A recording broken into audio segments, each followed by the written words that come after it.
Daming ulam, di naman nauubos. Ay, chicharo, no? Ayan ko ako dito. Ayan, maliit.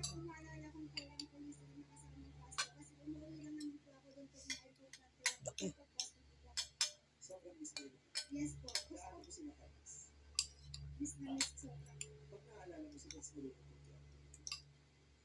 Labi.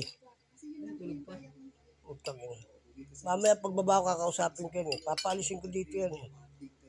Ano oras sa tulog? Yung araw, Mamaya kakausapin ko yan. Hinang-hina pa katawan ko eh.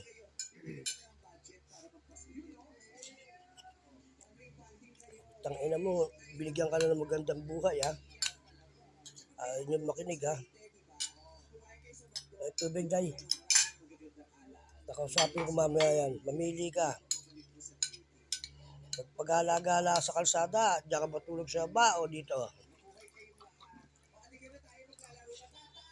Yung bata ito.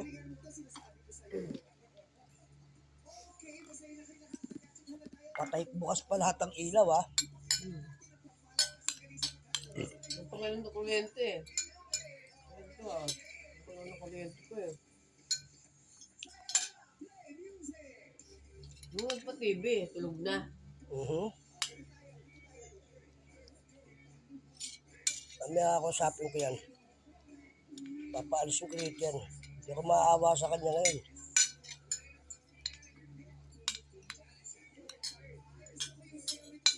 Tanginan yung mga hayop ko yun.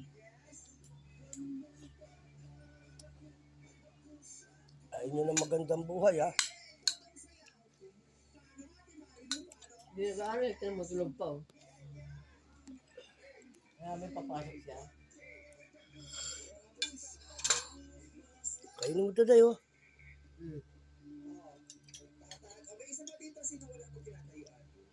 Hindi mo pinapagalitan eh. Eh, parang walang ano, narinig.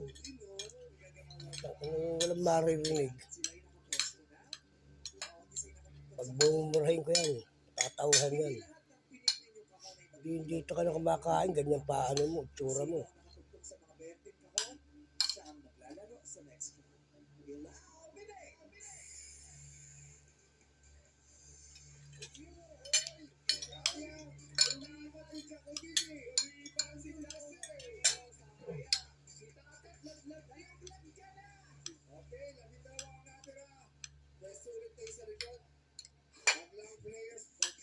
Ano ba itong ano na ito? Ayaw magpakuha nito.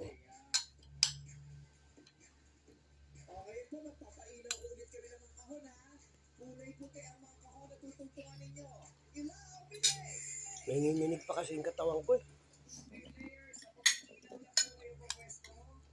Kaya ka muna. Kung sabihin niya, mamaya basta tulogin ko sa baba.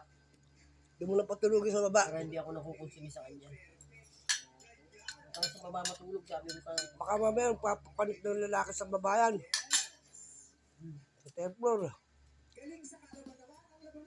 Tulog tayong dalawa. Sa baba matulog. At mag-winter na doon ka mag-apong matulog ka rin. Walang makikialam sa'yo.